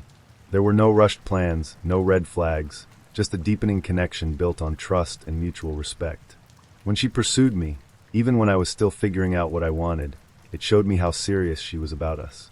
And when I finally allowed myself to take a risk with her, it paid off in ways I couldn't have imagined. 2 years later, we got engaged. She proposed on a quiet evening, just the two of us, and it was perfect. Now, as we plan our wedding, I often think back to the journey that brought us here. The bad dates, the awkward moments, the doubts and hesitations, they all led me to her. Online dating is a roller coaster, no doubt about it. But sometimes, when you're willing to take a chance, you find exactly what you're looking for. I may have started my Tinder experience with a red flag-filled disaster, but I ended it with the love of my life. And we're very happy. The night started like any other date: nervous energy, a carefully chosen outfit, and that ever-present mix of hope and low-key dread that accompanies online dating. I'd met this guy through an app, and while he wasn't exactly my type, I decided to give him a chance. He was sweet, polite, and seemed genuinely interested in getting to know me. Plus, it's not like I had much to lose. We'd gone out to a casual dinner at a local spot, the kind of place where the lights are low and the atmosphere is relaxed enough to take the edge off first date jitters. Conversation flowed pretty easily, and though I wasn't feeling fireworks, I figured it was going well enough. He was nice, funny in a quirky way, and seemed genuinely interested in what I had to say. Nothing to write home about, but definitely not a disaster. Yet, after dinner, we walked out to our cars, still chatting as we made our way through the parking lot. It had rained earlier in the evening, so the ground was slick in places. But I was feeling confident, even wearing boots with a slight heel. What could go wrong? As it turns out, a lot. Out of nowhere, my foot landed on something small, hard, and completely out of place. Before I even had time to register what it was, I was down. Like, completely down. My ankle twisted in a way it definitely wasn't supposed to, and I hit the pavement with a thud that knocked the wind out of me. Pain shot through my ankle, sharp and immediate, and I let out an involuntary yelp. As I sat there clutching my leg, trying not to cry, I glanced down to see what had caused my downfall. There was a tiny, bright green plastic dinosaur. A dinosaur? Seriously? I couldn't believe it. Who even brings a dinosaur to a parking lot? Did a kid lose it? Did some adult just toss it out of their car? None of it mattered in that moment because my ankle was throbbing, and I realized with sinking dread that I couldn't stand up. My date, bless his heart, rushed over to help. The only problem? He was significantly shorter than me. I'm 6 feet tall, and while he was probably 5 feet 6 inches on a good day, the height difference became painfully obvious as he tried to haul me off the pavement. It was an awkward, fumbling process that left both of us red-faced and slightly sweaty. Eventually, he managed to half-lift, half-drag me into a standing position, though I couldn't put any weight on my injured ankle. "I'll drive you home," he said, his voice tinged with concern. I nodded, too embarrassed and in too much pain to argue. As he helped me hobble to his car, I felt a fresh wave of humiliation. Here I was, a grown woman who had wiped out in a parking lot because of a toy dinosaur, now leaning heavily on my much shorter date just to make it to the passenger seat. It was not my finest moment. Once we were on the road, the adrenaline began to wear off, and the full extent of the pain set in. I tried to keep it together, but tears started streaming down my face. I was mortified, frustrated, and in serious pain. And then, as if the night wasn't already bad enough, my date decided it was the perfect time to confess something. "You know," he began, his tone overly serious for the situation, "I don't think I'm really over my ex." Through my sobs, I managed a weak, "What?" "Yeah," he continued, as though I'd asked for an in-depth analysis. "We were together for 4 years, and she was my first real love. I've been trying to move on, but I just don't know if I'm ready yet." I stared at him in disbelief, tears still streaming down my face. Was this really happening right now? Here I was, crumpled in his passenger seat, clutching my throbbing ankle, and this guy was pouring his heart out about his ex. It was like some kind of absurd, dark comedy. "That sucks," I muttered, not really knowing what else to say. What was I supposed to do? Offer him relationship advice while silently crying in pain? The rest of the drive was a blur of awkward silence, punctuated only by my occasional sniffles. By the time we pulled up to my apartment, I was desperate for the night to end. But of course, the universe wasn't done with me yet. My roommate was waiting for me at the door, her face a mix of concern and confusion as she saw me hobbling out of the car. "What happened?" she asked, rushing over to help. "She stepped on a dinosaur," my date said matter-of-factly, as though that explained everything. To his credit, he did help me up the stairs, but as soon as I was safely in the hands of my roommate, he was out of there. No goodbye, no hope you feel better, just a quick see ya as he bolted back to his car. My roommate took one look at my swollen ankle and insisted we go to the ER to make sure nothing was broken. I agreed, mostly because I didn't have much of a choice. I couldn't stand, let alone walk. She helped me back into her car, and off we went. The ER, as expected, was a long, drawn-out ordeal. X-rays, questions, waiting, more waiting. Thankfully, nothing was broken, just a severe sprain that would take weeks to heal. By the time we got home, it was well past midnight, and all I wanted to do was crawl into bed and forget the entire night had ever happened. Looking back, it's one of those stories that's almost too ridiculous to believe. Who wipes out on a plastic dinosaur on a date? Who gets driven home by a guy who decides to confess his undying love for his ex while you're sobbing in pain? It felt like the universe was playing some kind of elaborate prank on me. But like all bad dates, it eventually became a funny story. These days, I can laugh about it, even if my ankle aches a little at the memory. If nothing else, it's a reminder that sometimes, the most memorable nights are the ones that don't go according to plan.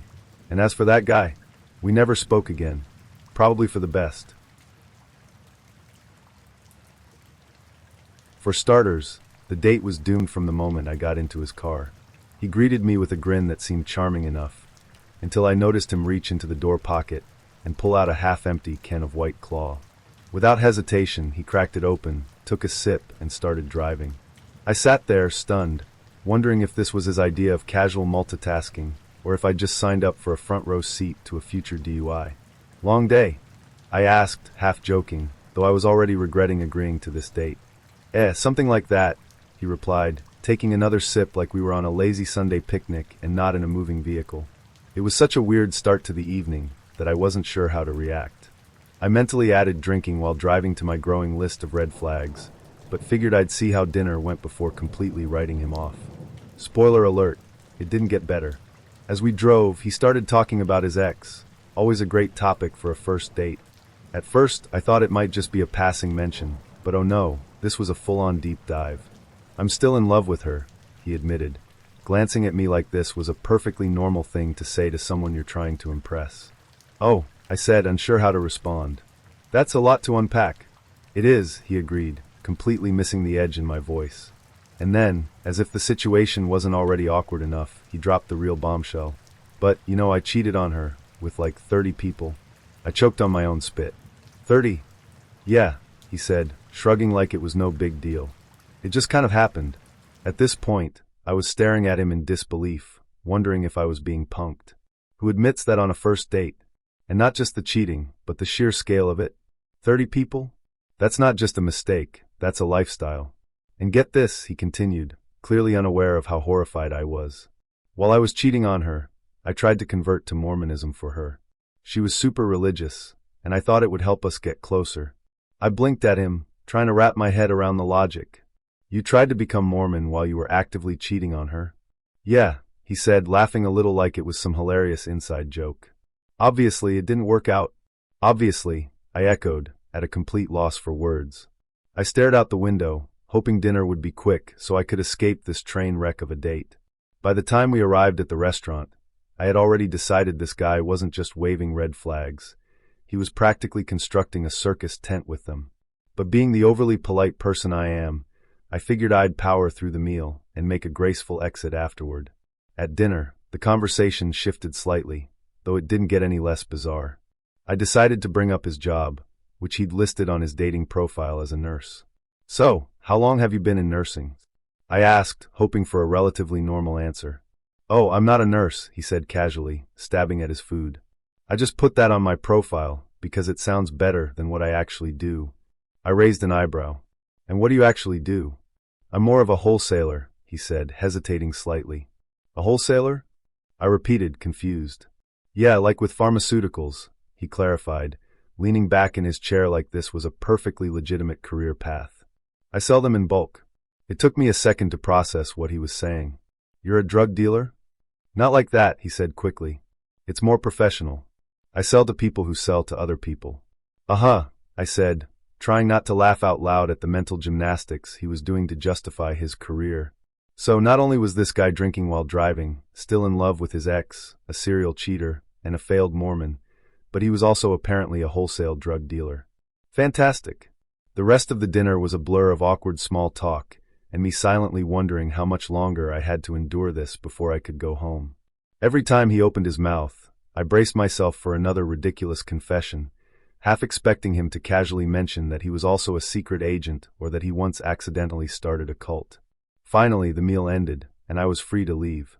As he drove me home, thankfully without any more White Claws, I sat in tense silence, trying to process everything that had happened.